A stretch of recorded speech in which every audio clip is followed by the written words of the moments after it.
कल हम लोगों ने इंटरमीडिएट भौतिक विज्ञान का अ, पेपर का खंड बा तक हम लोग देख चुके थे। अब खंड सा में आज स्टार्ट करते हैं। तो खंड सा में जो आपके सामने पहला प्रश्न था कि नाभिक की बंधन ऊर्जा से क्या तात्पर्य है, काफ़ी फेमस क्वेश्चन रहा है और कई बार पूछा भी गया है। तो इसमें कुछ नया नहीं था। तो इसमें नाभिक की न्यूक्लियर एनर्जी यानी बंधन ऊर्जा के बारे में आपको बताना है, जिसको हम बाइंडिंग एनर्जी कहते हैं, binding energy of the nucleus. तो उसमें सीधा वही लिखना था आपको, बंधन ऊर्जा व न्यूनतम ऊर्जा जो नाभिक के न्यूक्लियनों को अलग अलग, ठीक है, अलग अलग करने के लिए आवश्यक होती है। कहाँ तक अलग अलग करना होता है ना, अनंत तक अलग अलग करने के लिए आवश्यक होती है। तो यहाँ पर एक लाइन में आपको ये लिख के देना है।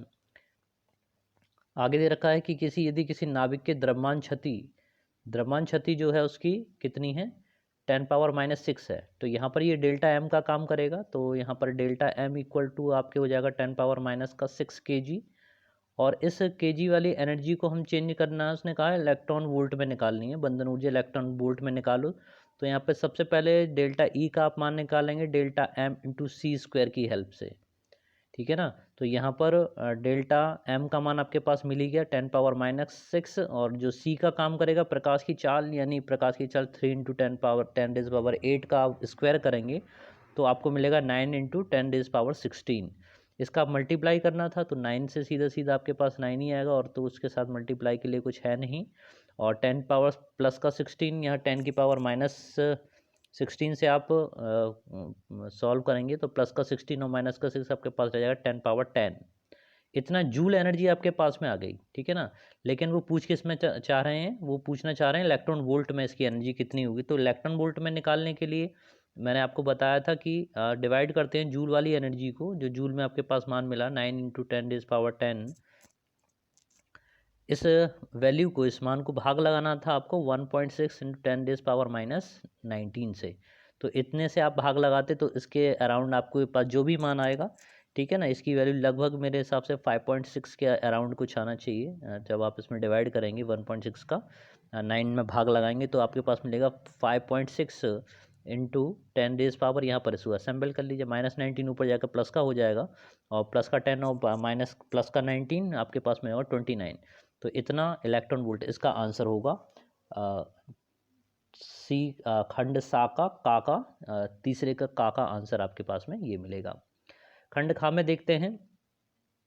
खंड खा में थोड़ा सा क्वेश्चन उन्होंने घुमा दिया था कि एम्पेयर के परपथ नियम के आधार पर उन्होंने पूछा अनंत लंबाई के सीधे धारावाही चालक के द्वारा उत्पन्न चुंबकीय क्षेत्र का व्यंजक ज्ञात करना है।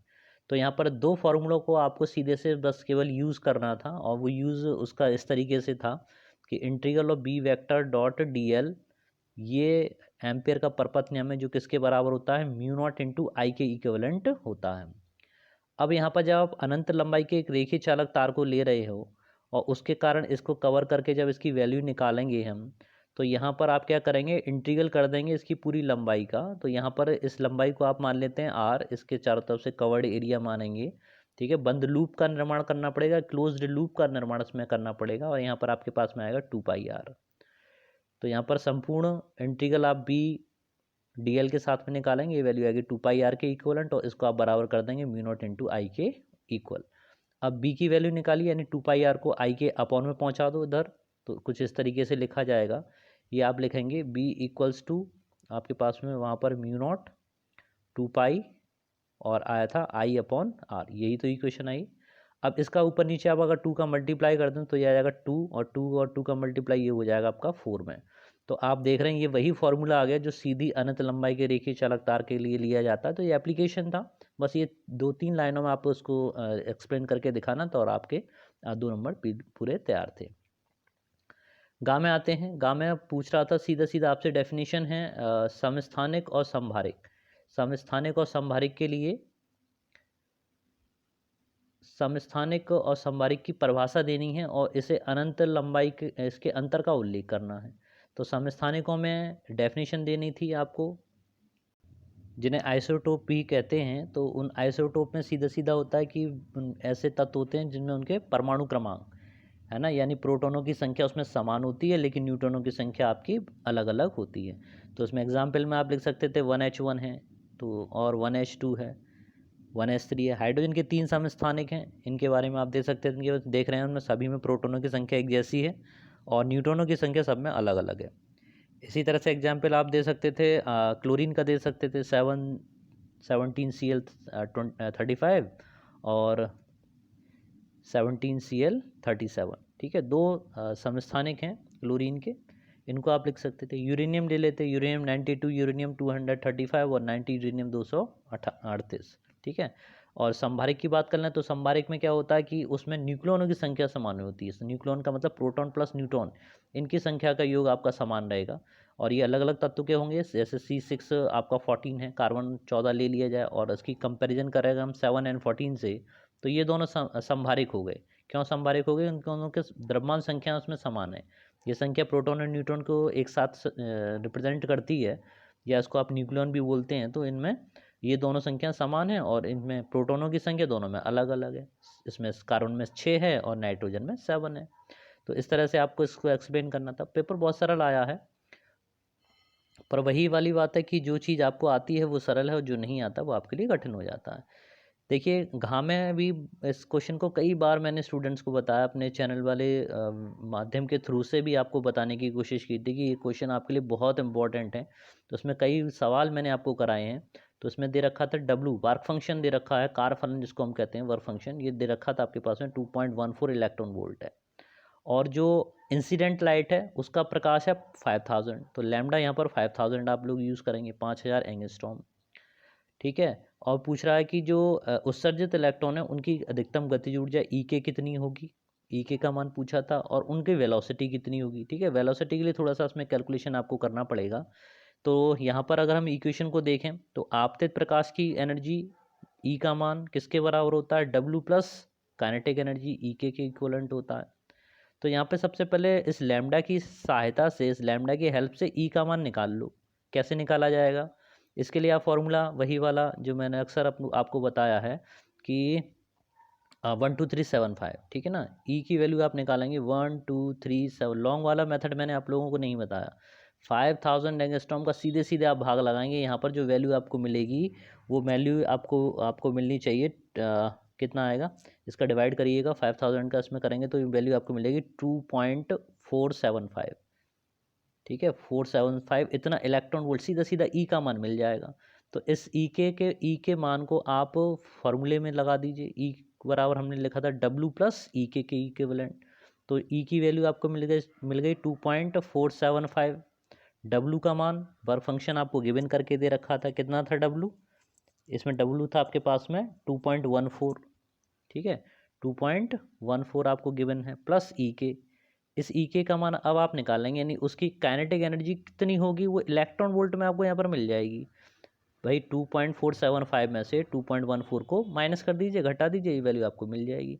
तो यहाँ पर माइनस करने के बाद इसमें जो वैल्यू आपको मिलेगा E की वैल्यू आएगी, यानी 2.475 माइनस करोगे 2.14, तो यहाँ पर जो नियर अबाउट वैल्यू आपको मिलने वाली है वो आएगी आपकी 0.335 इतना इलेक्ट्रॉन वोल्ट।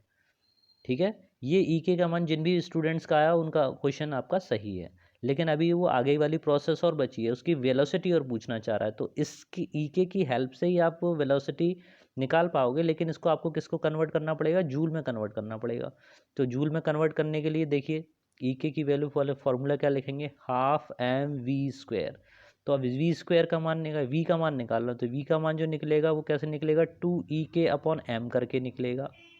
समझ में आ रहा है? तो यहाँ पर 2E का मान जो अभी आपने निकाला 0.335, इसको इलेक्ट्रॉन वोल्ट में चेंज करने के लिए 1.6 10⁻⁻19 का मल्टीप्लाई कीजिए, और m यानी इलेक्ट्रॉन का द्रव्यमान 9.1 × 10⁻31 से इसमें आप भाग लगाएंगे, तब जो भी वैल्यू आपको यहाँ पर भी मिलेगी वो उस इलेक्ट्रॉन की वेलोसिटी मिल जाएगी। तो जैसे मैंने बताया, अधिकतम वेग के लिए थोड़ा सा आपको एफर्ट इसमें करना पड़ेगा, तब जब आपको 2 नंबर आपको इसमें मिलेंगे।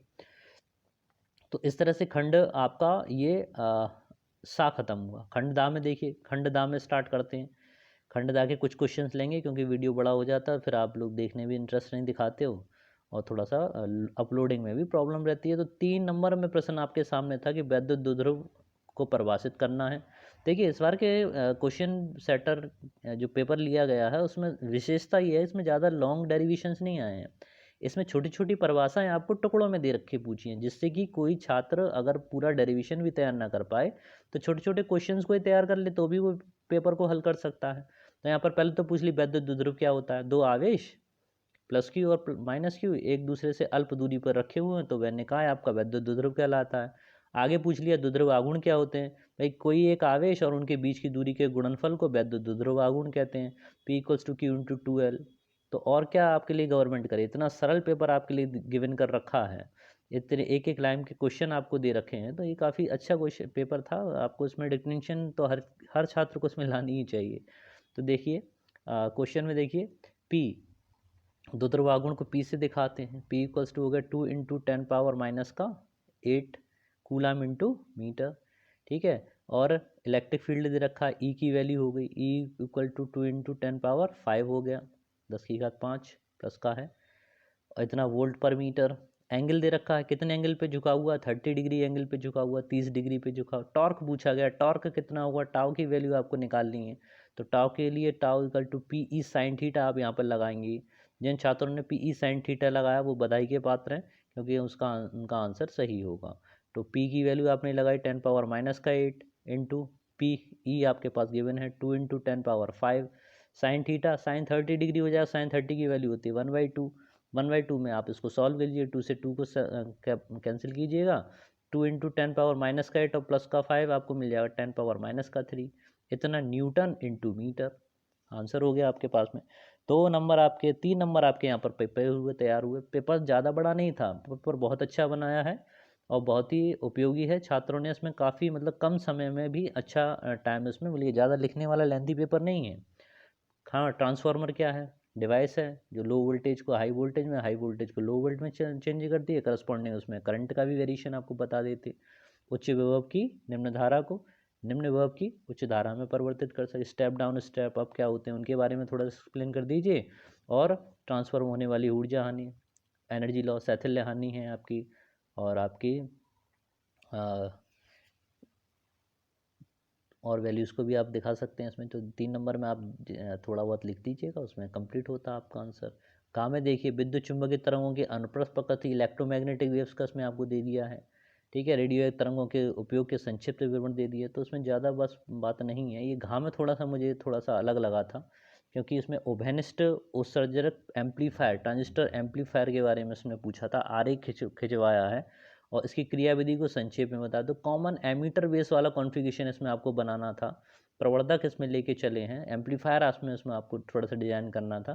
तो ये कुछ ही छात्र कर पाए होंगे, ठीक है ना। तो ये था। और इसके बाद आते हैं डा वाले पार्ट में। डा वाले पार्ट में आपसे यहाँ पर सीधा सीधा दे रखा है भाई, 2 गोलों के व्यास दे रखे हैं, एक का 6 सेंटीमीटर है, एक का 4 सेंटीमीटर है। और यहाँ से ये प्रदर्शित किया, इन्हें समान आवेश तक आवेशित किया था, गोलों के पृष्ठ घनत्वों के अनुपात की गणना करनी। यह वाला प्रश्न भी कई बार बोर्ड में आ चुका है, it is a repeatable question. तो इसमें देख लीजिए थोड़ा सा, इसमें सिर्फ आपको क्या करना है, फॉर्मूले के अनुसार आपको चलना है और पहले लिखने हैं दोनों के आवेश घनत्व। तो सिग्मा इक्वल टू, चूँकि आयतन है, ठीक है, 2 गोले के, धातु के 2 गोले हैं, उनकी दोनों की रेडियस दे रखी है। R1 इक्वल्स टू 3 सेंटीमीटर लिख लीजिए, R2 इक्वल्स टू आपका 4 सेंटीमीटर। आधा करना पड़ेगा तो 4 नहीं 2 आएगा, ठीक है। तो R1 एक बार फिर से बता दूं, R1 6 का आधा करेंगे 3 मिल जाएगा, और R2 4 का आधा करेंगे 2 मिलेगा। अब देखिए sigma Q upon 4 pi epsilon not, नहीं सॉरी सॉरी सॉरी, ये 4 पाई RQ करें, क्योंकि आयतन ले रहे हैं ना। आयतन इक्वल्स टू आवेश बटे घनत्व इक्वल्स टू आवेश बटे आयतन। तो यहाँ पर R1, तो अब 2 क्षेत्र 2 हैं, तो इसको सिग्मा 1 और इसको R1, ठीक। ऐसे ही सिग्मा 2, इसमें आप लिखेंगे Q upon 4 pi epsilon not और R2। अब इस Q को आप चेंज करिएगा C equals to Q upon V से, तो Q इक्वल्स टू आपके पास मिलता है CV, ठीक है ना। CV जब करेंगे तो Q के प्लेस पर क्या आ जाएगा, C1 इंटू V। V1 क्यों नहीं किया, क्योंकि पोटेंशियल उसने दोनों के लिए एक जैसा रखा है, आया ना समझ में। तो यहाँ पर Q की जगह पर C2 इंटू V दोनों के लिए सेम हो जाएगा। V से V को काट दीजिए, 4 पाई एप्सिलॉन को 4 पाई एप्सिलॉन से काट दीजिए। R2 पहुँचेगा C1 के साथ ऊपर, और R1 और R2 आपका नीचे आएगा, ठीक है, मैं एक बार फिर से लिख देता हूँ। ये आपको वैल्यू आपको मिलेगी सिग्मा 1 अपॉन सिग्मा 2, ये वैल्यू आपके पास में आएगी C1, और C1 को भी आप चेंज करेंगे भी, ठीक है ना। C1 अपॉन नीचे आया था आपका R1Q, और ऊपर आया था R2Q अपॉन C2। अब यहाँ पर इसको चेंज करिए, किसको चेंज करेंगे, C1 की जगह पर आप लगाएंगे 4πε0 इंटू R1। ठीक, इसी तरह से C2 के प्लेस पर आप लगाएंगे 4πε0 R2। ठीक है, 4πε0 को 4πε0 से काट दीजिए, R1 से RQ का एक R1 कट के यहाँ पर R1 स्क्वायर रह जाएगा, और R2 से कट के यहाँ पर R2 का स्क्वायर रह जाएगा। तो आप फाइनली आपको यहाँ पर अगले स्टेप में मिलेगा sigma 1 upon sigma 2 equals to R2 का स्क्वायर अपॉन R1 का स्क्वायर। क्लियर है। R2 का मान 4 का आधा किया था तो आपको मिला था 2, 2 का स्क्वायर करोगे, 2 का स्क्वायर करोगे तो मिलेगा आपको 4। R1 आपको मिला था 3, और 3 का स्क्वायर करेंगे तो आपको मिलेगा 9। तो यहाँ पर जो सिग्मा अपॉन सिग्मा 2 की जो वैल्यू है वो आपको मिलेगी 4:9, 4/9 या 4:9। ये आपका आंसर होगा इसका डा पार्ट का। तो इस तरह से ये फोर्थ का डी पार्ट दा सेक्शन हमने यहाँ पर कवर किया। नेक्स्ट वीडियो में आगे लेंस मेकर सूत्र के बारे में बात करेंगे। आगे जो भी छात्र देखना चाहते हैं बने रहे मेरे साथ में। मिलते हैं नेक्स्ट वीडियो में, तब तक के लिए जय हिंद, जय भारत। पढ़ते रहो, बढ़ते रहो।